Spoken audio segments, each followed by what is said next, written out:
GNC-569. It's Friday, April 23rd, and you're listening to the Geek News Central podcast, sponsored by GoDaddy.com. Geek News Central is a proud member of the Tech Podcast Network.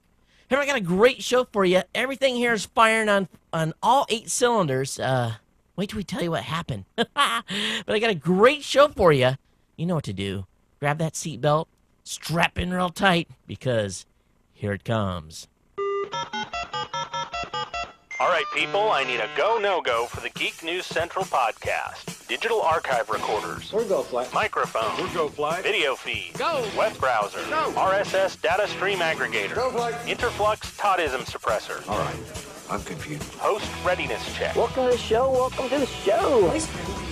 The Geek News Central podcast is a proud member of the Tech Podcast Network.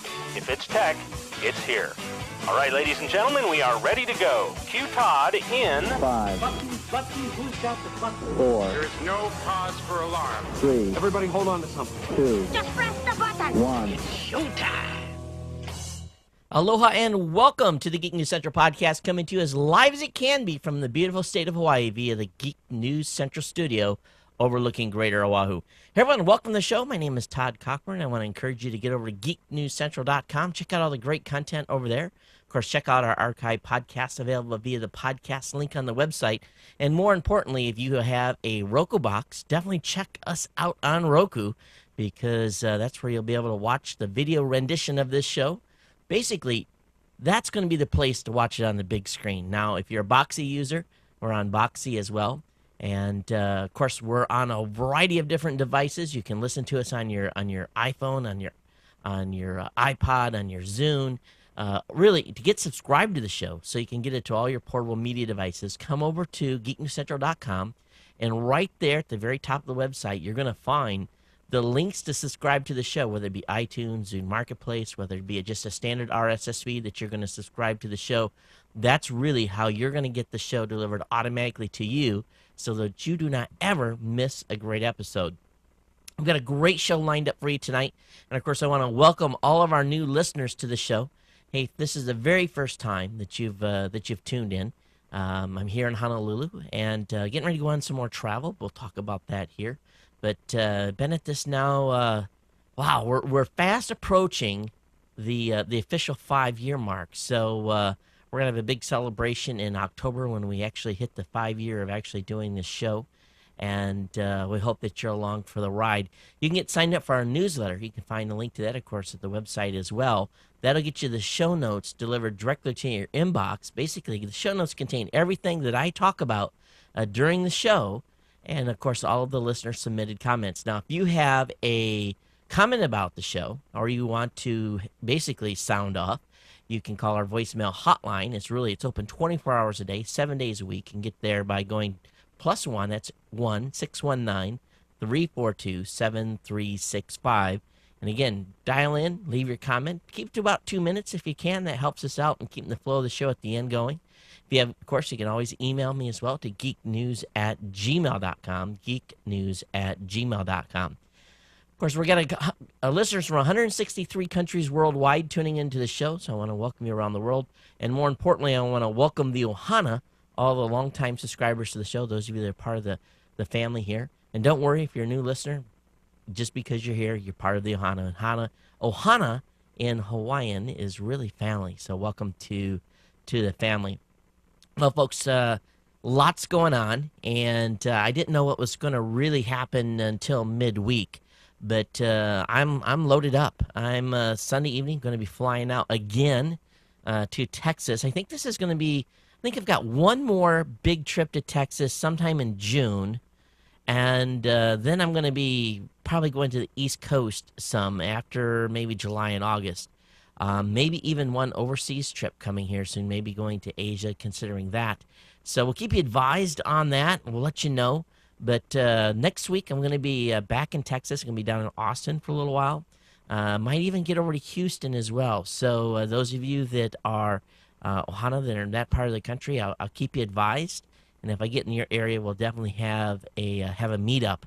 Now, the following week, I'm going to be in Albuquerque. So, Sam, prepare the Ohana in Albuquerque because I will be coming to town. And so maybe we can, arrange something to do. I don't know. We'll have a dinner or something. So I'll let you head that up there. And I'll be staying, I don't know where I'm staying in town. I got my reservations, but I'll be in Albuquerque for the week. And then back here in Honolulu for really 10 days. And what's going to happen the following week, really the week of May. Here I am. I'm already talking almost a month in advance because I know what my schedule is. So next week in Texas, following week in Albuquerque. Then I'm going to be home for a week and a half. And then on the evening, or probably the evening of May 18th, I'm going to fly out to Detroit because I've been invited by Ford Motor Company to come out and tour their facilities in Dearborn. And I guess we're going to be able to see some really cool stuff. We're going to be able to go in places that the general public really does not get access to. Now, are they going to let me run my camera? I don't know. We haven't gotten the full details yet, but I formally accepted to go out to Detroit last night, and so I'll be going out there. I'm going to be seeing my mom, too. So she's happy for me to be flying in. So I'll be probably in my hometown the 21st and 22nd. So my show on May 21st is going to be from really my ohana, from my family home. And we'll probably have a guest, Sherry Cochran from the Sherry Cast, which we haven't done one in forever. But she'll be on. And then I think I'm home for a while. And so that it's going to be a crazy month. But I'm pretty excited about what is forthcoming and lots of announcements, of course. So let me see here. I got a Roku to give away. I promised to give a Roku away tonight. And the site I used, folks, for picking winners is called Randomizer. And let's see if I can open the right window up here. And prior to the show starting, we had 89 entries. 89 people mailed in. So you had pretty good odds to win. So a lot of you missed out, but 89 entries. And I did a random generate, and it gave me number 21. And I went I actually had a separate mailing list, or a separate list set up. And let me bring that up. The winner of the Roku is Nicholas Clark. So, Nicholas, I'm going to be emailing you. Nicholas says, Todd, I think it's great that you're getting a channel on the Roku and other boxes similar to it. I really think this will be a great step in the right direction for your company because more and more people are moving away from traditional TV, broadcast TV, and replacing them with streaming shows such as yours. If I win the Roku in your giveaway, I would use it in our bedroom because I have a very weak cable signal in there, and a Roku box will allow me to watch most of my shows when my wife is watching our main TV. I would use it a lot for what I use my HTPC for now on my main TV, which is to stream podcasts and Netflix movies. Keep up the good work, and I hope that your wife is feeling better. She's doing great, Nick. Thanks for that. I definitely appreciate it. And, I actually set up, I'd gotten another TV in our bedroom, our bedroom, and I actually had bought another Roku and put it in there as well. And we've been kind of like hanging out and watching streaming stuff there, and the kids have been... So it's been kind of nice. So, Nick, take advantage. Invite the wife to come and watch TV with you, and then tell the kids, if you still have kids at home, to go watch the other TV. That's the best way. So we're a 2 Roku family at this point, and I'm sure we'll get a boxy. But congratulations to Nicholas. We'll talk about some of the other folks' comments at the end of the show as well. Now, what we're going to do, we're not going to stop here. If you didn't win one, I'm going to give you another chance to win another Roku. Okay, so we're going to go probably 2 shows and then announce it on the 3rd before I give the next one away. So again, if you didn't win a Roku this time, don't worry, you're already entered. Those of you that didn't win, I'm going to keep you in the pool. You're in for round number 2. But for those of you that would like a chance to win a Roku, geeknews@gmail.com, geeknews@gmail.com, Roku giveaway. Just drop me a little line there about what you think we're doing with the Roku, why you think it's cool that we're basically you're able to watch this show and many, many others or listen to shows on the Roku device. So anyway, we'll keep you advised, but we'll probably give it away when I'm in Albuquerque, and I'll have to wait till I get home to ship it. But congratulations to Nicholas for winning the first one. All right, I got a Lenovo ThinkCentre A63 to give away. It's sitting over here in a box. I got to check in with the folks to find out when I can actually start that promotion. So I'll let you know on that.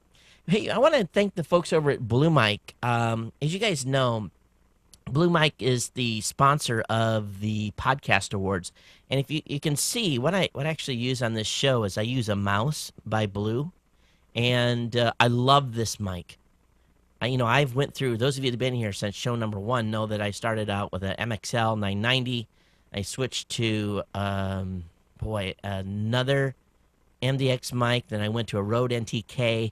But I've been using this mic now for probably close to a year and a half, and I just love this mic. This is the mouse from Blue Mic, but they sent me a Yeti, and I fell in love with this thing at the Consumer Electronics Show. This is an amazing microphone. This is the first mic ever to get a THX certification. I've had it plugged in to my PC and my Mac and used it on both, but you can't really see it, but I can set it here on my counter. Now, it doesn't work with my configuration here because I'm going into a mixer and stuff back here, and I've got a full setup. But this Blue THX mic, for any of you thinking about creating media and you're going to have more than one person doing a show, this thing is the bomb. It's got the same depth of sound as the mouse does. Now, obviously, it's not as high of quality. This is a pretty expensive mic, but this thing rocks. They can't make these things fast enough. I had to wait, 5 months to get a review unit because they've just been selling that good. And the first time I got to play with one was at CES, and if you saw my interview on CES, and you could plug a headphone into it, plug it into the computer. It's got a variety of different settings for it, and it's really good, but great for a couple of people doing a show. So I fully endorse this mic. They keep coming out with some cool stuff. So I'm trying to figure out how I'm going to incorporate this. I'm thinking about taking this thing on the road. It's so pretty. I hate to actually put it in my travel bag because I'm afraid it's going to get banged around. And as most of the stuff I've got in there is pretty durable. I'm sure this is durable, but I don't know if I just want this thing to bounce around in airports as much as I'm flying. So I'll probably leave it home this trip and figure out how exactly I'm going to incorporate it around here. I want to really use this with my mom. So I'll probably take this thing with me to Michigan, and maybe I'll just leave it with her. So anyway, I think it's going to be a great mic, and I know it's a great mic, but you got to figure out how I'm going to fully incorporate it and use it because it sounds too good. But anyway, it's the Yeti, YETTI, and TX certification by the folks at Blue. So I want to thank Tyler over there at Blue Mic for hooking me up with one. Wi-Fi changes. Make sure you're sending your SSIDs to geeknewscentral.com. Let your neighbors know that you're fans of the show. And send me a screenshot. Send me a screenshot that you've changed your SSID and maybe have something special for you. Check out our free magazines, of course, available on the website as well. Of course, don't forget about my salary replacement plan. And we're going to be sending out the first Geek News Central Insider. I'm already 10 days late on that. We'll be getting that out this weekend. But if you are a silver contributor, you'll get a T-shirt after a year of contributions. Platinum contributors will get a polo shirt, and we'll be in the pool for revenue sharing. Stickers and swag. Hey, send me a self-stamped addressed envelope, and I will send you some stickers and swag back. Some of you should be starting to get some of your stuff. I've sent those out, so I'll let you know on that. Anyway, let's take care of a few bills here so we can keep the lights on and keep things moving. And let me see if I can hit the right button on the TriCaster here to bring up the screen. If you are, let's see, did I do that right? I guess I did. If you are looking for a domain name or a server, hosting server, shared hosting server, dedicated server, whatever it may be, when you come over to Geek News Central, I want you to go check out GoDaddy.com. You can start by clicking on the banner ad on the website. And that'll take you over there and get you guaranteed at least to get the discount that's linked into through the banner. But if you get over to GoDaddy and you're getting ready to pick up a product, don't forget about my promo codes over here because they can save you a lot of money. I did some math. I actually put an article up on Geek News Central I think last year was about $2,500 is what I saved using my own promo codes on a variety of servers, domain names, you name it that I've got over there with the products and services with them. Now, GoDaddy's a sponsor here, but I pay for all my stuff. Now, obviously, they sponsor the show, so that helps me pay for that stuff.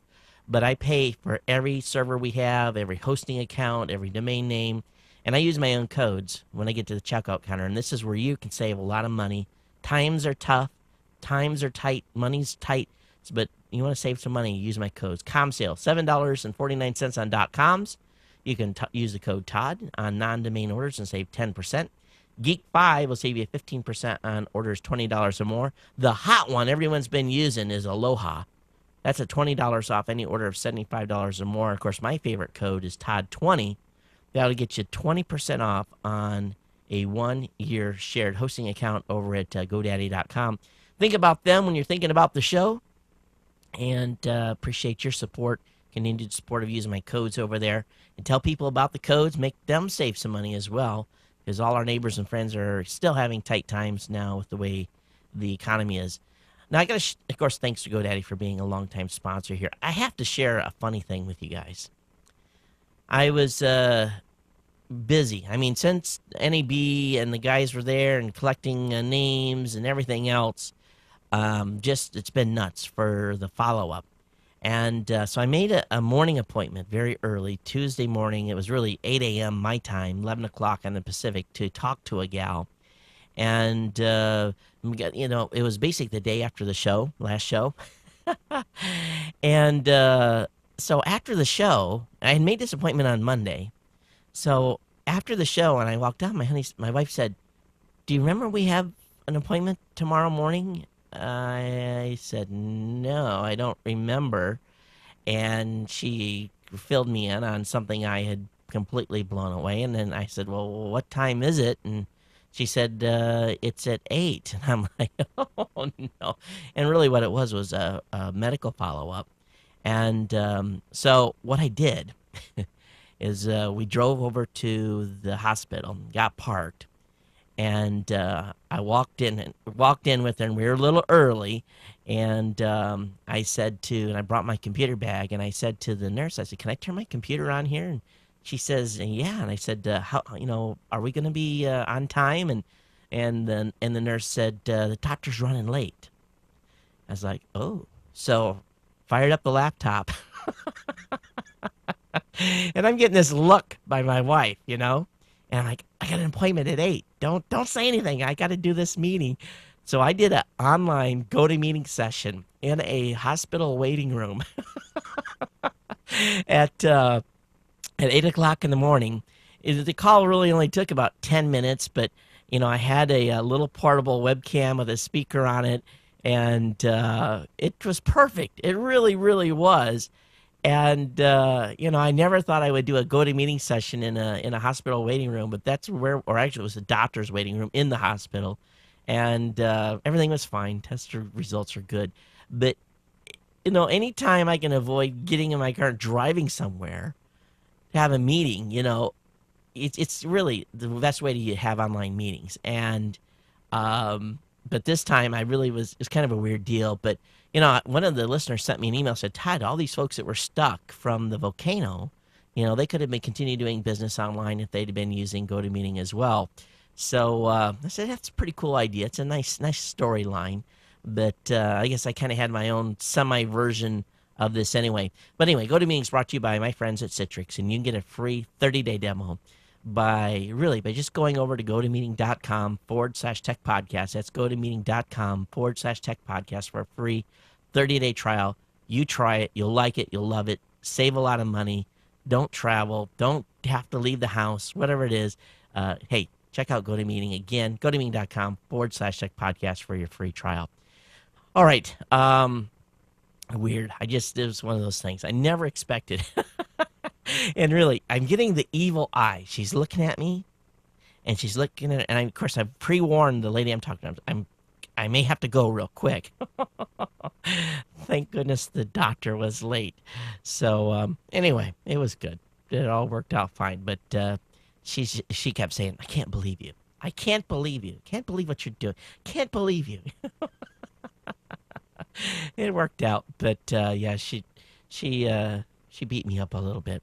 All right, let's go ahead and get into the regular content here. Already running along, and I got a lot of stuff for you tonight to talk about.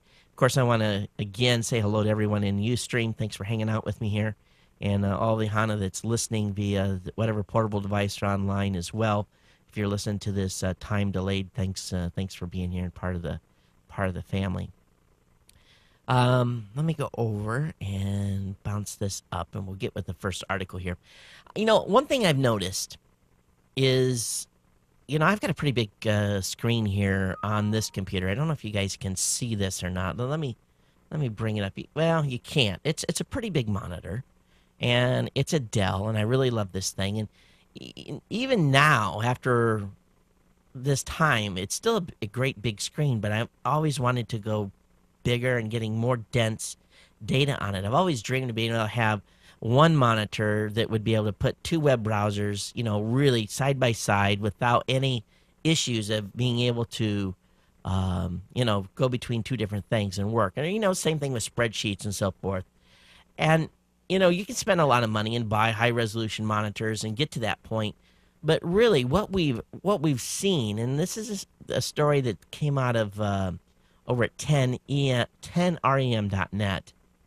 It's a rant by a guy who has basically said that HDTV has ruined the LCD market, and what he wants is his monitors to have denser DPIs. He's always spent the biggest amount of money to buy, you know, the highest pixel, you know, DPI rating on a monitor to get, you know, the best looking image you can. And we know that Windows 7 supports anti-aliasing. Basically, you don't need all that stuff if you have a monitor that's high enough res. But it's true. It really, really is. All of the manufacturers now, obviously, are making 16:9 monitors. But they haven't really increased the DPI level a significant amount because, for whatever reason, you know, they're making a 1920x1080. But you know, they haven't increased the DPI amount. Now, you can buy some, a couple grand, but it's not become commonplace yet to have these high DPI rates on LCD monitors. So I'm wondering, what, you know, all you geeks out there, so there's a lot of you that are programmers, a lot of you do graphics on your computers. You know, are you hoping for denser DPI counts on your current LCDs? And, you know, there's only so much real estate we all have. Here, hang on, let me switch. We only have so much, we only have so much room on our desktops, and I'm overloaded. It just looks nuts, and this people come in here and they just kind of look at this room. They're like, oh my God, who's this nerd? And, but it's true. I think we all want our pixels, right? What do you guys think? geeknews@gmail.com. Love to hear your feedback on that. You guys are going to love this. This is over on Tech Dirt. And it really, for me, this article really kind of struck home on the issues and the problems that we're having with the attitudes that network or internet service providers have today. Now, we all know about the argument that basically the AT&Ts of the world are saying that, you know, Google should be paying us for all this traffic that's being driven through our sites. And, you know, we're all paying to get to Google. So really, we're paying for that access. But now apparently it's not just content providers, and this is the exact title off Tech Dirt. They're saying now it's apparently not just content providers that are getting a free ride on broadband networks, but customers too. You know, apparently now they're starting to say that customers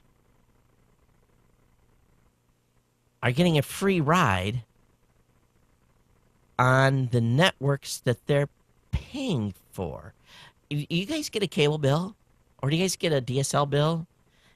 I do, and I pay a huge amount of money every month for the right to surf the internet. But they're saying because we're watching videos, and because we're watching, listening to Todd on our Roku boxes, or we're streaming a Netflix video, that we should be paying much higher fees for accessing this content. This is pretty dramatic. You know what this is? This is all another ploy. All another ploy to, basically step up the caps. Because remember, the cable companies have nothing to fear now because they won a big injunction against the FCC on net neutrality. So now the cable providers are going to be very, we can do as we want. And I think what we're going to see is a resurgence of metered bandwidth on our internet connection. So, you got to see how much my broadband bill is a month. I got a DSL connection back there, have a commercial cable connection here. I have a wireless clear connection back there. And when I travel, I have 2 e-video cards. You guys do the math. It's huge. But, to do what I do here and do it right, it takes bandwidth. And to keep the family happy while I'm doing this, they can surf one of the network connections. So, I don't know. Where's this headed? I don't know. I guess we'll have to watch it. But, we're not paying our fair share to get access to the internet. Simply unbelievable. Now, we all hope, all of us want solar panels in our homes. We really do. It's, I've went through 3 bidding processes to try to figure a way how I can afford to have solar here in my home in Hawaii. Hawaii, sunshine, we have so much sunshine, we don't know what to do with it all. Of course, it hasn't been that way for the last week or so. It's been raining. But they're finding now, some researchers are finding, this is an article over on Wired, that they're really now finding ways to cut cost in the development and also the growing of solar panels. It's this new process that a company out in California is doing. Uses 99% less silicon than a regular solar panel. And despite the small amount of material, the silicon wire panels have very high solar absorption rates. Now, currently, there's just 2 primary types of solar cells. There's photovoltaic or PV cells. Photovoltaic are very expensive, but are very energy efficient. PV cells are cheaper, but they're fragile and they're not very energy efficient. So a company called Atwater Research Group at Caltech has been able to really improve the process on creating solar panels. So I think it's just a matter of time now before they really figure this thing out. And I don't feel so bad waiting, because I think the cost to outfit my home would have been about, maybe 40 or 45,000 after they would, because my roof's 10 years old. So they said, since my roof is 10 years old, I would have to put a new roof on, because the solar panels are guaranteed for 20 years and a normal roof only lasts 30. So they would recommended a new roof, 10 grand, plus the solar cells, 35. So, I'm looking at tunes of 45,000 to go to, $0, even with a $8,000 or $11,000 rebate from the government. I'm still in hock this huge amount of money to go to, a zero energy electricity bill. And the payback still, even in Hawaii with the high per kilowatt hour that we pay, was really a long time. So I'm just hoping that we all get to the point where we can all put solar on our homes and it doesn't tap, we don't have to go get some financing to do it. So we'll see what happens. And I'd love to hear what you guys are experiencing in your neck of the woods, what the price of solar is, if you're seeing the price come down or not. All right, this next article is over on Gizmodo, and I think you guys are going to laugh about this one. Maybe you won't. Have you ever gotten a ticket from this has happened in California all the time. When I was living in California, I got more tickets because of airplanes than, a CHP sitting along the side of the road with a radar gun. Well, they were waiting for me up the road, after the airplane had clocked me. But now Speeding tickets may be coming from outer space. The speed spike system is being tested at 2 locations in London. So those of you in the UK, pay attention here. And works a little differently than your typical, camera trap. It's this one is assisted by a satellite. So what they do is the satellite calculates your average speed between 2 points, and then when you drive by a camera post, they snap your picture and you get your ticket in the mail. So now, you not only are you going to get tickets from your standard police officer, you now are going to be tracked by a satellite. I have no idea how this one works. I was like, what satellite was put up to do this? But the company said, and this is directly from the article in Gizmodo, the company said it's evidence that the cameras enabled number plate capture in all weather conditions 24 hours a day. It also referred to the system's low cost and ease of installation. That was, in other words, for the ground portion of it. And I think we all would hope that this particular satellite would get hit by a meteorite. Oh, man. Someone please dispel this. There cannot be a satellite that is tracking people that are speeding. The cost to put... First of all, I want to know more. How did they do this? Really, how did they do it? All right, those of us here in the United States, we get the benefit of giving a new $100 bill here in a few months. Well, actually, February of next year, and nearly 10 years of research and technology advancement have went into the new $100 bill. And if you haven't seen some videos on this thing is pretty amazing. They've got a 3D stripe in it. As you move the bill, when you tilt it back and forth, you'll see the bills change to 100s or bells as they move back and forth. And then in the inkwell, it has a bell that actually changes colors as you move it around. It goes from copper to green. So these are some of the new features, some of the new security features in the new $100 bill. So one guy said that it actually, looking at it too long, actually almost gave him a headache, which I found to be kind of odd. But new $100 bill, which is, of course, the $100 bill is the #1 counterfeited bill in the whole world. And it's evident by as many times as tellers have I've seen look at $100 bills. But anyway, new $100 bill coming to all of us here in the U.S. All right, let's talk a little bit about Facebook. Boy, oh boy.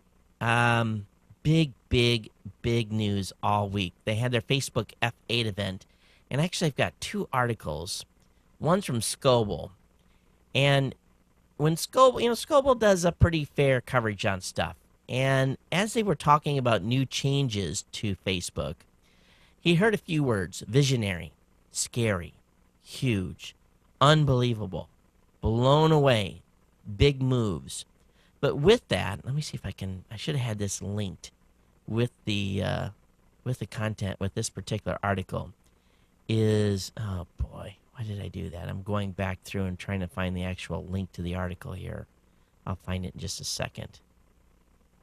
Maybe. Anyway, the privacy settings, you have to essentially opt out of everything. Here it is. I had it linked right next to it. What a knucklehead I am.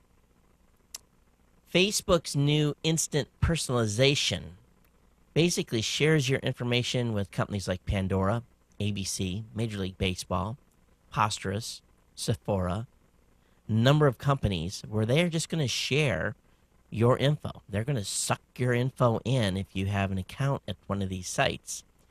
And the article that I read shows how hard it is to opt out of this instant personalization. But I think what's pretty bold here is that Facebook has basically said, are you sure? Allowing instant personalization will give you a richer experience as you browse the web. If you opt out, you'll have to manually activate these experiences. This spying, that's what I want to put in there.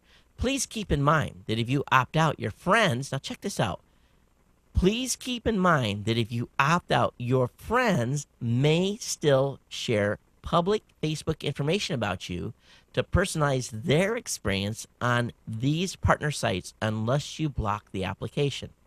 So not only do you have to opt out of the instant personalization, you have to go in and opt out of every channel or every partner that they have partnered with, because if you don't, people that you have friended can share your information as you would have the instant personalization.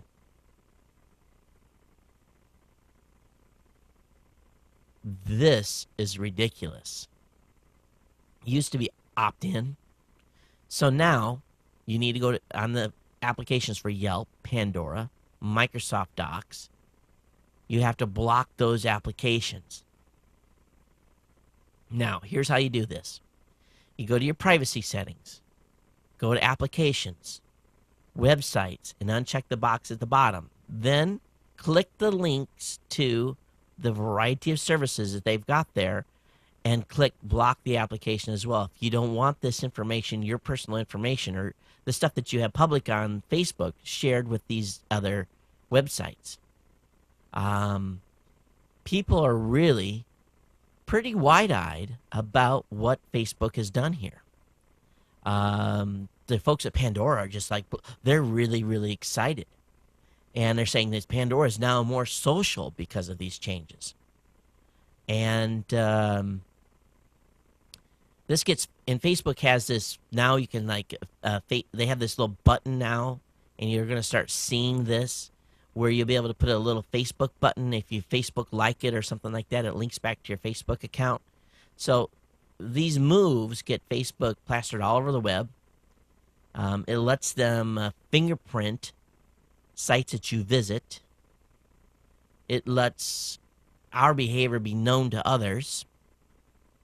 Facebook then gets to study everything we touch. Go to these websites where these little Facebook icons are on. It's automatically going to say, oh, Todd visited there. Facebook gets to overlay a commerce system with it. So this is really, we thought Google was bad. Google being Big Brother. Well, Facebook is like, it's, cousin, Vinny. So what do you guys think about the move here by Facebook? So we'll see. I don't know what's going to happen. I don't know what's going to happen with this, but I don't necessarily, we're all over the web. I'm very public. Many of you are too. So what I do on the web is known, and it's on purpose. I lay myself out in this show to everyone, and you guys know what's going on with my personal life. So fingerprinting me is not such a big deal, but fingerprinting my mom or my sister in the way they're doing this, it really could be concerning. Or your kids, per se. So we'll see. The moves that Facebook have made here are pretty significant. So I encourage you to read all the way through Scoble's article, and I'll have this linked up. And then Dave Weiner has some thoughts as well. I'll have his stuff linked up. And but boy, talk about really moving the mark here. We'll see. All right, those of you that have one of those Macs that's on a pedestal, just, a regular, I don't know. I've got a MacBook Pro, and I don't know what they actually call the flat screen Macs. How do you turn off the screen? That's a question being asked. Specifically, Dave. Dave's saying, hey, I live in a small one-room bedroom apartment, my desk and main computer in the bedroom. So the fact that the computer turns the screen back and on at apparent random times is not a waste of energy, it's a wake-up call. He says, I have energy savers preferences set to turn the screen off after 15 minutes of use. That does happen, but the screen just comes back on. I've tried quitting all apps, thinking it might be one of them asking for the screen to be relit, but it makes no difference. Apparently, the brightness control app is ignored. The computer ignores the fact that the monitor is turned down. When it wakes up, it turns the monitor up to full brightness. So do you just have to turn this thing off, or is there just no switch? Mac users, let me know. Love to hear what you guys' thoughts are. Does it bother you? Does your Mac do that? Does it flash at you? I know my MacBook Pro does. You know, I have it running in the hotel room, and boom, it'll come up, and boom, it'll go down for no apparent reason. My Windows machines don't do that. So I don't know. Maybe it's a Mac-specific thing. Hey, Apple has captured 72% of the Japan smartphone market in 2009. Well, you guys know I was in Japan in 2009, and I didn't see that many iPhones. I really didn't. I saw Docomoco. I know that we have a number of listeners that are on the show that live in Japan, but they say 1.69 million iPhones in Japan in the fiscal year ending March 31st, capturing the top share of the country's smartphone market. Now, here's the question. How are they defining smartphone? Japanese smartphones have been a lot smarter than American smartphones for a very long time.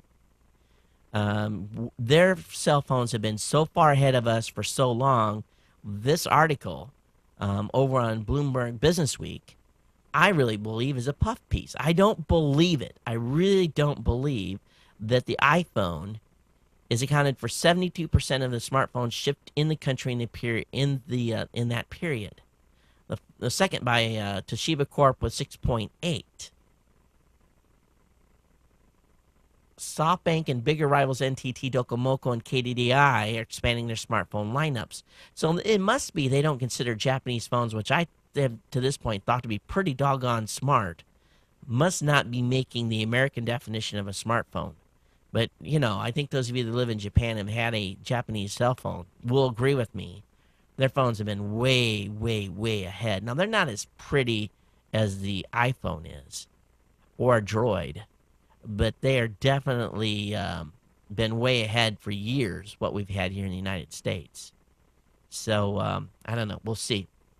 All right, if you're a McAfee corporate user, boy, oh boy, did you have a meltdown the last couple of days? McAfee had a big issue, and it didn't affect non-commercial customers, but ZDNet and a lot of other people reporting this, where basically they had a bad build of one of their virus updates, and what happened was it erased a system file within Windows that basically, you know, bricked the machine. And it didn't really necessarily brick it, but from an IT perspective, the ITs had to go in and actually make an update or fix them, take a disk around, copy the file on, and they couldn't fix them remotely. But this DAT file apparently made it past McAfee's QA process, and they're saying as many as 50,000 machines running Windows XP with Service Pack 3 essentially were essentially brought down. And it took them a while to get the definition file off their service. But boy, oh boy. Can you imagine being in an enterprise where 25,000 machines just all of a sudden they go black? And you have to send a technician to every one of them to fix them. If I was a company owner, I think I'd be calling McAfee for a little compensation. So, bad news for McAfee. And I don't know what happened to their stock price today, but they had to have taken a hit here. Hey, good news for those of you that have iPhones. Those of you that have Androids already, you guys are already experiencing a great navigation service, really, that has been free, but Google is about ready to shake up the GPS market. TomTom and Navigon are going to have to lower the price of their apps because Google is going to give you a free turn-by-turn GPS navigation app. And so this is coming to the iPhone. They don't know when, but those of you that are using Droids, you already know how this GPS feature works. And actually, I got to experience being navigated by someone that had a Droid, was in my vehicle, and we had to go someplace. And I was going to punch it my GPS in my car. My CX-9 has that GPS system built in. And I was on the roll or at a stop sign or something, and my car GPS will not let you put an address in, or even a passenger put an address in when the vehicle is in motion. It's a safety feature that Mazda put in. And He said, "Oh, don't worry. Let me just punch it in here in my droid." And he had one of the first generation droids, and it took him maybe 30 seconds to put the information in. And all of a sudden it says, turn right, turn left, worked really well. And I said, that is way cool. So I didn't want to pay $100 for the iPhone navigation apps from TomTom or Navigun. So I'm pretty excited that we're going to have a free one by Google. And it's got to negatively impact those companies. It really, really does. So we'll see what happens here over time. But we'll see how long it takes them to get them out of the app approval process. All right, the YouTube video rental store is now open. This is by readwriteweb.com. So if you're looking to rent a video on YouTube, you now can do that. You can go over and pick up movies between 99 cents and $3.99. You can it's a 48-hour checkout. Currently, it's mostly Bollywood, so in other words, India films, and documentary films dominate the charts so far. And we're expecting some announcements by Google and YouTube on some general studio announcements. So some Sundance Film Festival videos as well. So some cool stuff there available. But you can go to youtube.com/store. Now, this week I've had to purchase a couple of cables. Matter of fact, I got one back here. And it's from me routing putting the one camera over there. I needed to have a longer cable. So I had to order a 50-foot mini DIN cable. And I did some pricing around. And lo and behold, I got it cheapest on Amazon. And normally this was a cable that I'd have to get through someone that specifically made these cables. But Amazon actually had the cable available. It wasn't through a third-party system. And this ties into an article that's over on the New York Times talking about Amazon now is a larger seller of stuff other than media. So they're selling more things now.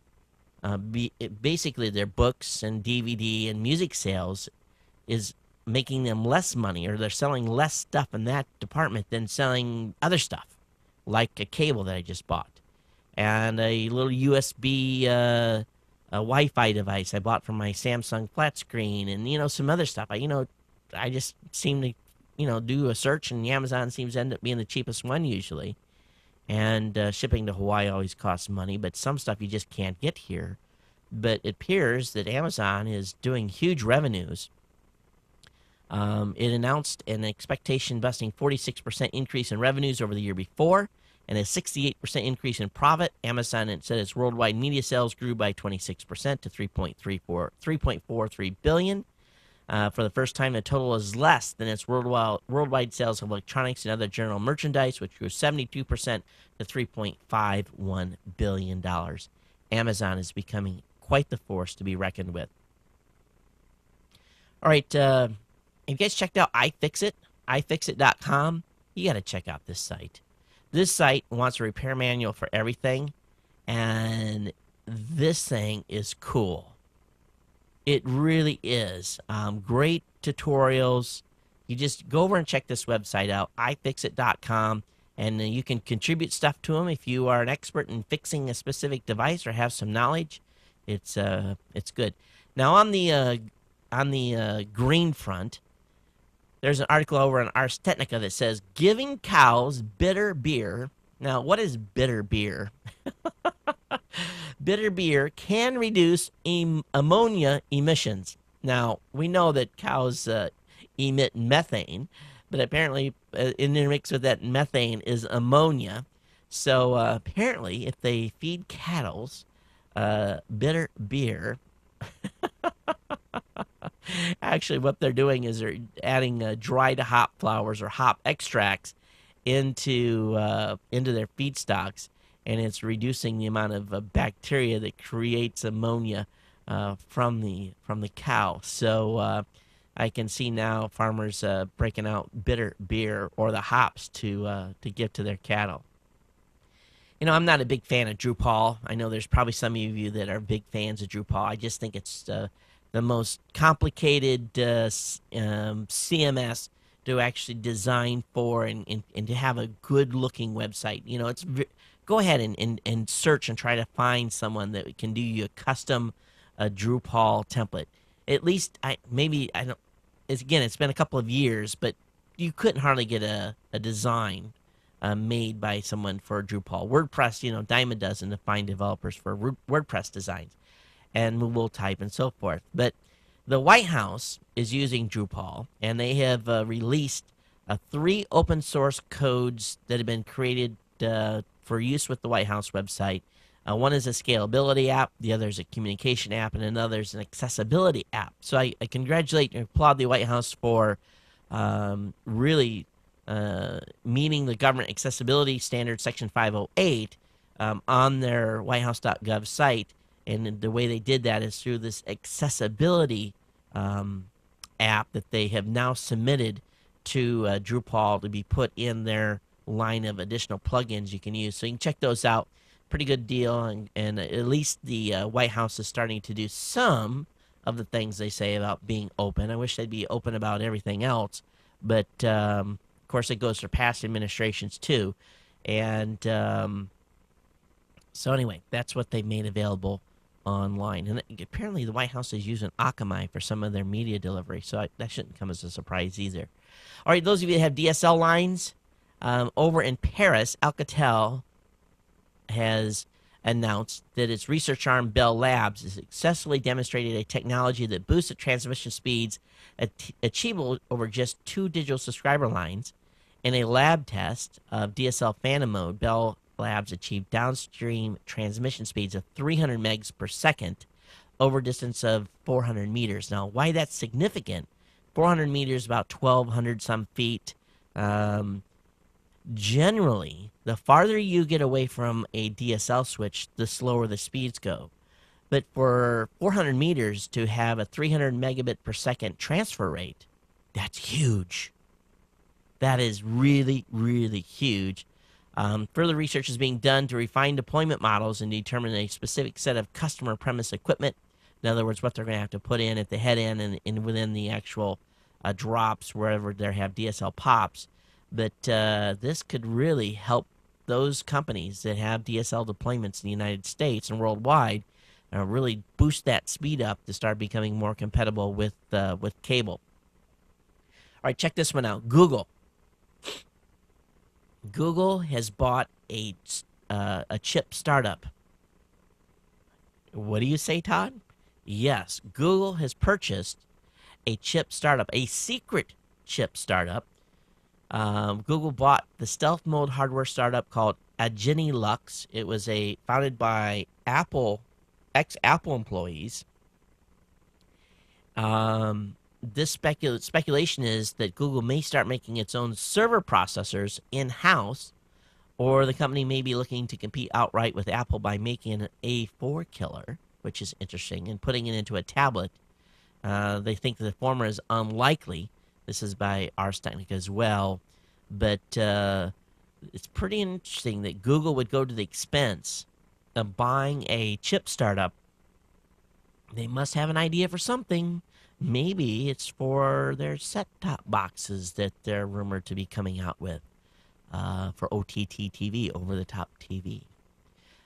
Profit reports are out. Of course, Apple just hit one way out of the ballpark earlier in the week. Matter of fact, they have I think what they call market cap value.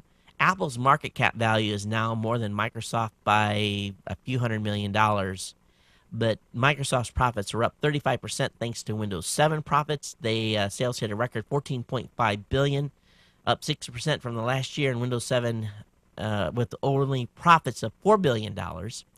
And they said they'd seen strong growth from its Bing search engine and Xbox Live.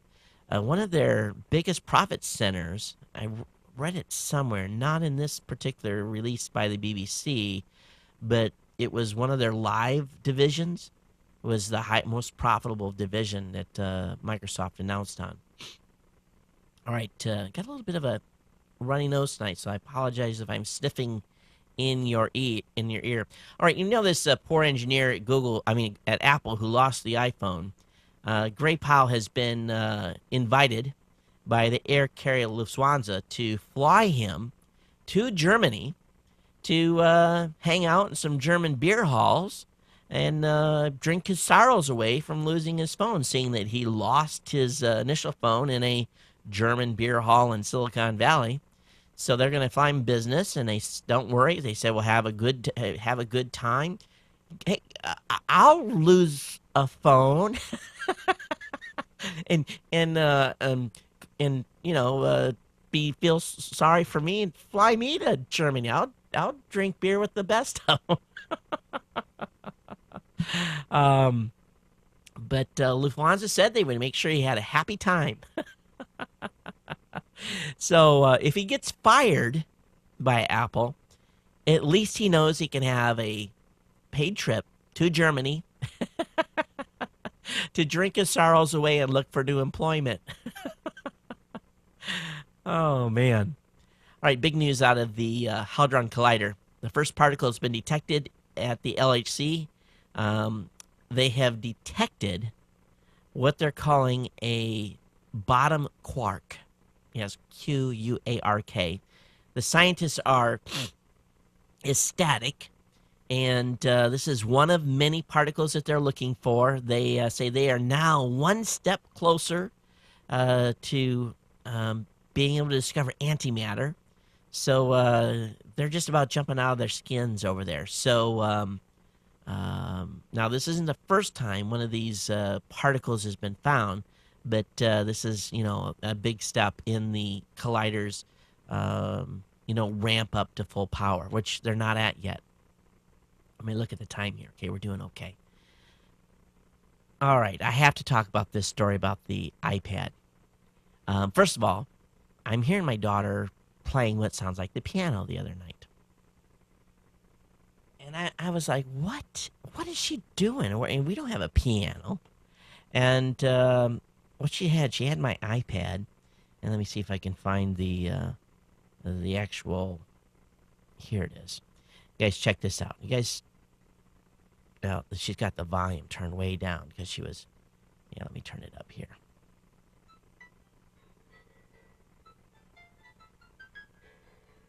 So anyway, she can play, I can't.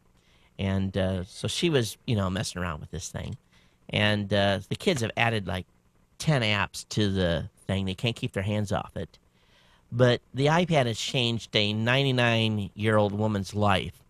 As you know, many people, as they get older, they are really severely affected by glaucoma. Matter of fact, I have to watch. In my family, we have a history of basically the eyeball having high pressure, so I get a checkup every year to check my eyeball pressure. It's that little test. They blow air into your eyeball. And so far, I'm okay. My dad had to take drops for a number of years to keep his pressure down, and that's a large, that's what drives glaucoma usually, is untreated. And there's other factors as well, but this gal who's 99 years old, her family bought her an iPad, and because you can scale up the actually fonts in books, and you guys load a book up in the iPad and just scale it up, and you'll see how big the actual the letters can get. They can get huge. Well, she was using that and Pages, and she's ecstatic. She's read 2 books since she got her iPad, and she's wrote a number of limericks. And the one she read, the first one she wrote about the iPad is pretty cool. It says, "To this technology ninny, it's clear, in my compromise 100th year, that to read and write are again within sight of this Apple iPad pioneer." So you have to think this is totally cool. So I know my grandmother, in her 99th year, she was nearly blind, and it really devastated her. She loved to write. She loved to read. And she could only see, really, if you can imagine looking through a straw, she'd have to line up to be able to see you. But everything else was she basically said it was a flower show in her sight, basically what she could see or barely see. And that was one thing that really made my mom so sad, with her losing her sight because of glaucoma, that I think this is just totally cool. So if you have any aging family members that are having a hard time reading regular books, get them an iPad or a Kindle, because a Kindle will scale up too, and see if they are able to regain some. It just could be a complete life changer. It really could. Hey, over at the Silverbeat, silverbeat.com, this is a new website for Hawaii, and the founder of eBay is launching, and we've talked about this a number of months ago, but apparently on May 4th, they're actually going to kick this thing off. $19.95 a month to subscribe to it. I think it's a little high. Don't recognize any of the writers that are on there. They haven't asked any new media creators to submit content to the site, so I don't know how, what their total model is here. But they're trying to create a new online newspaper, and they've got 12 people that I guess are being paid to actually write articles on a daily basis. But you guys want to check it out. Check out civilbeat.com. That's the first website being launched by, again, the founder of eBay. And we'll see what happens here. But I may subscribe to a month just to see what it looks like, or wait till it launches and then see how much stuff they actually make available for free. But very interesting. All over in the LA Times, unmanned spacecraft developed by Air Force's successful launch. The X-37 was sent up today via an Atlas V rocket, and Air Force is not saying too much. They say the Air Force is saying that the aircraft or spacecraft can stay in space for as long as 9 months, and is expected to land on a 15,000-foot runway at Vandenberg Air Force Base. And they didn't say when it's going to return or what was in it, but this thing was put off into orbit. I'm sure space buffs all over are going to be trying to see this thing, but the video was cut off at 17 minutes. I guess they didn't want us to see too much, but this thing is in orbit, and I'm sure we're going to be hearing a lot more about this. All right, Microsoft taps free Windows 7 Touch Pack if you got a touch screen. In other words, if your screen is tablet-based, they got some pretty cool tools here. So it's a free download. So if you have a multi-touch capable monitor, definitely check this out. I have the link up in the show notes to that. Rumor is online video site Hulu is going to go subscription, $9.99 a month. And they're also going to include commercials in the content, even at $9.95 a month. And they're going to make more comprehensive selections available through something called Hulu Plus. And $9.95. Would you guys pay $9.95 for additional access to Hulu? I don't know. I'd love to hear your feedback on that. geeknews@gmail.com. Those of you who have a PlayStation 3 and you're a baseball fan, Sony's going to announce Thursday it signed a deal to bring Major League Baseball live streaming services to the PlayStation 3 video game consoles. By the end of the week, PlayStation owners will be able to sign up for MLB.TV to watch out-of-market baseball games transmitted over the internet. And so, pretty cool stuff here. Of course, Major League subscription is available via the Roku, Boxy devices, and a variety of TV sets as well. So we're excited, of course, to have our channel on the Roku, and we hope to have our channel on PlayStation 3 in the near future as well. All right, and really I got the last two articles here before we get into the email and voicemail comments. You guys remember those Hitler parodies? It was where people it was that scene where Hitler's in the bunker. It's near the end. The Russians and the Americans are coming, and he's about ready to shoot his just married wife, and he's in the meeting with his generals. You guys seen these parodies, right? Well, now the film company is doing DMCA takedown notices across multiple video sites, asking them to remove these videos. Electronic Frontier Foundation had created one, and so those are going to be gone here soon. Again, everyone that creates films, when they start doing this type of stuff, do they realize that film has gotten more publicity 6 years after it was originally released? And people probably watched the film based upon some of these parodies. That film will live in infamy. It will never be forgotten based upon these parodies. But these idiots These idiots are doing takedown notices. It really makes you wonder. It really does.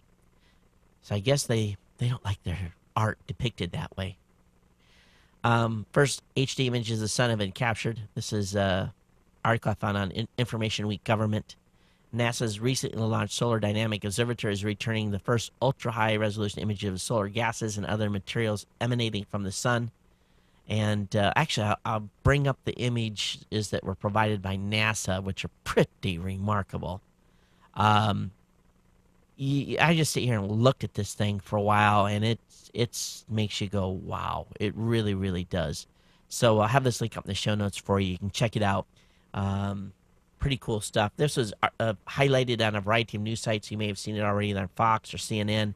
They had them on all those major news sites as well. All right, let me go ahead and get into the actual voicemail comments. We've got two. One of these I could not hear. I'll play a little bit of it, but the connection or something was really, really bad.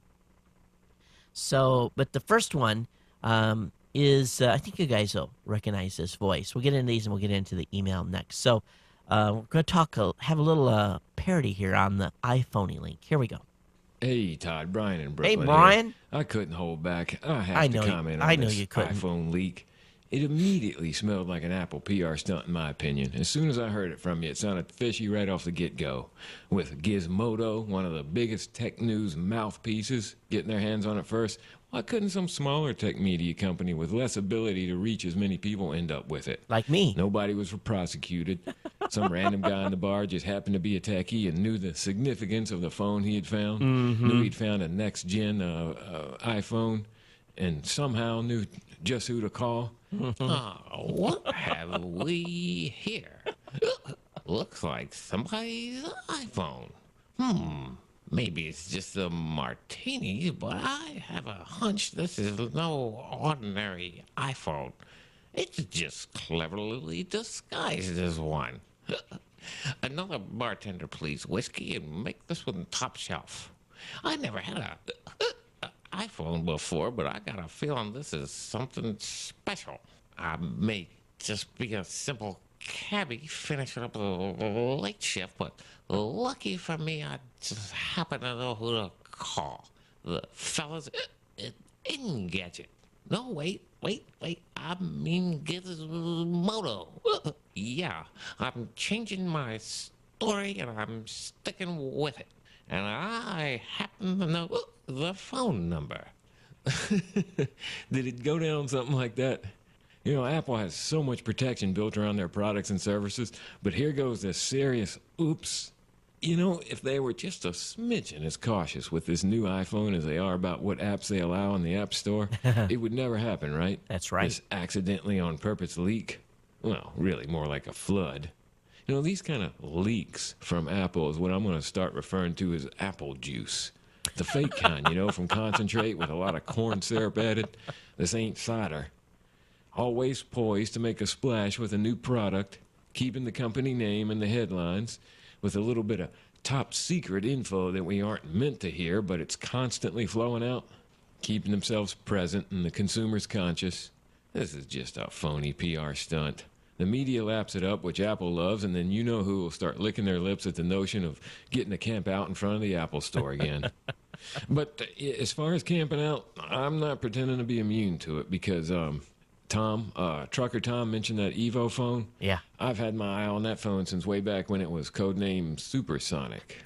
4.3-inch screen, HDMI mini jack, Wi-Fi hotspot, And I see Verizon also has a new Android HTC, very similar in specs to the Nexus 1, which was my other option if it was going to be on a CDMA network. But these other phones coming out might have something to do with this leak. But that big screen and hotspot, it's almost enough to make me break out my sleeping bag. Aloha. Hey, thanks so much for that. And we may have to get you to work on your imitations just a little bit, but entertaining nonetheless. You know, there's a lot of cool stuff coming. A lot of cool phones. A lot of, the technology. It's, one person that I hang out with a lot, he says, yeah, the iPhone, that's just like last year's news. That's old technology. It's true. That HTC Droid, it's, I think there's going to be some challenges here. And Apple's going to have to really step up their game in a big way to really hold all of us to these devices. And especially if AT&T can't get their act together any better than it has been. Hey, Brian, thanks for calling. Anytime, my friend. You can be a regular here on the show as often as you want to call. Hey, thanks for your feedback. And I'm just going to play a little bit of this next one because I'm sorry the connection was not great, but I'll try to get the gist of the call. Hey, Todd, it's Ross Craig calling from Halifax, Nova Scotia. Just commenting on your latest podcast, 568, with regards to Leo Laporte and this weekend. Okay, it's a caller from Halifax, Nova Scotia, and he's talking about Leo Laporte and the basically the twit issue or this weekend.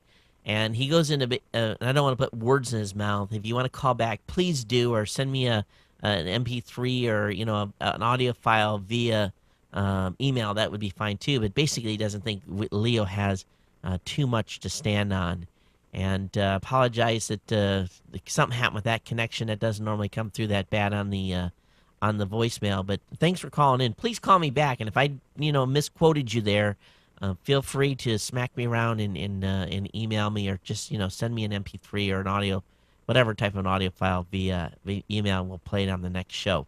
Let me go ahead and get into the email comments here. We'll get right through these real quick because a lot of you embedded comments in your Roku questions, but I'm going to start with some ones that came weren't Roku related. I got an email from Frank. He said, "Hey, school district's insurance company hang school district out to buy. Apparently, the insurer that's at this webcam, the insurer of the school in this webcam case, they don't want to insure the school no more." Got an email from Nir in Israel. He said, "Hey, Todd, this kid sent 4,000 text messages a month." He says that's 33 messages a day, assuming she only sleeps 5 hours a day. Unlikely. That means that she needs to send a message every 8.5 minutes, although on second thought, she probably sends messages in her sleep as well. No wonder she has carpal tunnel syndrome, Near. And this was over at cbsnews.com. Thanks for that. We got an email from Bob. He said, "Hey, Todd, the suggestion that Leo is entitled to a trademark on This Weekend Star is a total deception and propaganda. I trust that the Geek Squad holds the same opinion about GNC. This Week in Science predates TWIT by several years, produced by UC Davis until recently, is a public institution. I have no idea if he ever got permission or license to use This Weekend Star, but he probably didn't. Or he will say he had verbal permission. Universities don't do verbal licenses. This may be also why This Week TWIS has now just moved from being KDVS production to being a TWIT. Warning, more FUD ahead. The best similar situation that comes to mind is Microsoft's claim on the Palm computer trademark. When Palm had been using it for several years, Microsoft had to rebrand it as WinCE. Thanks for the great podcast. I wish Andy was still doing SDR News. Brand value rapiding by the day, Bob." Hey, Andy's still doing SDR News. He's just doing a little different format. For those of you guys that don't know, Andy has, up to this point, been doing a daily show for 5 years. And really, it's tough. Think about me doing this. Andy takes about the same amount of time to do his show, his little 10-minute SDR News, that I take to do my hour and 15 minutes, because he had scripted everything, and it was really a lot of work. You just absolutely cannot do 5 days a week without burning yourself out. It's very, very tough. There were some financial considerations as well. I won't go too deep into that. But he is still doing SDR News, and he'll be doing weekly stuff. I don't know how often. I know he's going to be putting out videos and stuff. He understands where the medium's going, and I think over time his video production will increase, and it'll become a very valuable property. But it's a challenge. It really, really is. And Andy and I talked about this at length when we were at CES. And really, and I don't want to say too much, but it was killing him. It really was. It was, You just could not maintain that level. And I've always said, when it quits being fun, it's time to stop. And he had really had it up to here. So, give Andy his support over there at SDR News and continue to support and watch his video content that he's going to be putting out each week. He's going to be refining that and working on it over time. He'll be on techpodcast.tv. He'll still be putting stuff up on sdrnews.com and be doing a lot more unique stuff like covering the content he did for me at NAB. So he's not going anywhere. Don't worry. Got an email from Bill. He said, "Hey, Todd, I hope it's all well with you and Ohana. Here's an interesting article about a remote printing solution coming from HP. It sounds good for the traveling professional, but a probable nightmare for security IT professionals.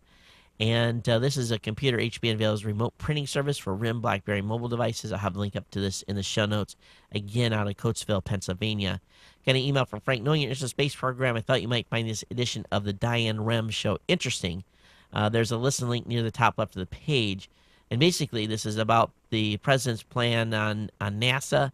And there was some guests on the show. Pat Duggins, news director of Alabama Public Radio. Jim Kitchfield, senior correspondent of National Journal Magazine. Mark Kaufman, over the national desk of the Washington Post. And Scott Pace, director of Space Policy Institute. So I have not got a chance to listen to this, but I'll put this up for everyone else to take a listen to as well, Frank. Thanks for that. I appreciate it. Got an email. The iPad app. Totals are in. iPad application that has won hands down number one. iPad app application number one was the winner, really hands down. There was number two and number three came in very, very close behind. Well, not close behind, but they were very even in the numbers, but there was enough of a gap between 2 and 3. I mean, between 1 and 2 and 3, that the number one has it. A lot of feedback as well. So I'll be sending emails out to App Developer 2 and App Developer 3 and thanking them for their contribution. We'll get them something, and then we'll be talking to iPad App Developer number 1 and moving forward. So I want to thank everyone that sent in votes on that. Got an email here from Lamar. He said, "Hey, Todd, I think Leo Laporte is so large that it really doesn't matter. I think the tech community also is larger than life. And as long as the URL has good content, I don't think it will hurt Leo's brand. I've heard Leo himself say he didn't care on Twit, so I think he's all right with it." Got an email here from, from Paul. I can't recall what episode it was on, but I do remember Leo commenting that Jason did ask him if it was okay to do different This Week in podcast. I don't remember exactly what he said, but he seemed excited about it and didn't have a problem with it at all. Leo has mentioned that This Week in Baseball was around long before he started doing his show. Also, there seems to be quite a few This Week in shows that have nothing to do with either Leo or Jason, so I'm not sure how a trademark case would hold up with the term becoming somewhat generic. Do you know what show episode Leo made the comment that I wasn't happy about? He started to say some stuff on Sundays This Week in Tech and went off mic. So that was where some of the information kind of started to swirl that maybe Leo wasn't happy, but apparently something had been sent earlier in the day. I don't have time spots or anything, but this is only information I've gotten secondhand. I get an email from Andrew. He says, "Hey, Todd, I think a GNC listener recently asked about iPad functionality for vision-impaired people. He said this article may interest anyone who's vision-impaired needs to work in situations where they can't look at the screen. So this is an iPad review by a vision-impaired person. I'll have that up in the show notes." I got an email from, that's already talked about that on the last show. Let's look at some of the Roku comments. I had some of them starred here. Let me go up. Boy, there's so many here. I have to scroll through and find stuff. Some of you didn't send any comments.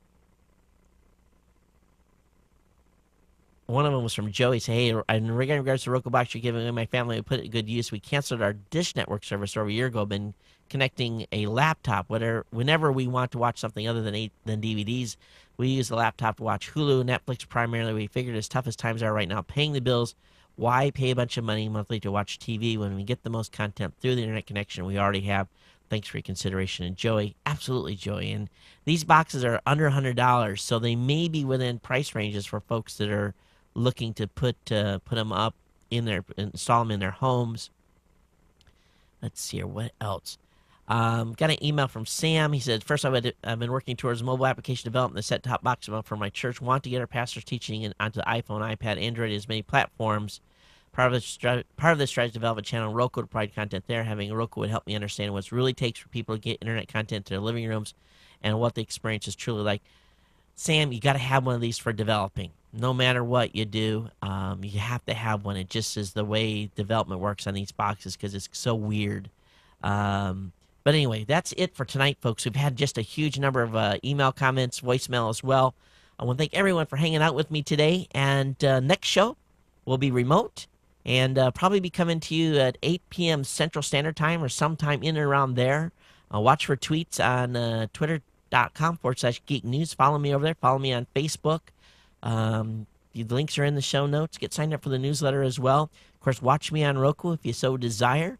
But taking the show on the road here for a couple of weeks, and we'll see what happens.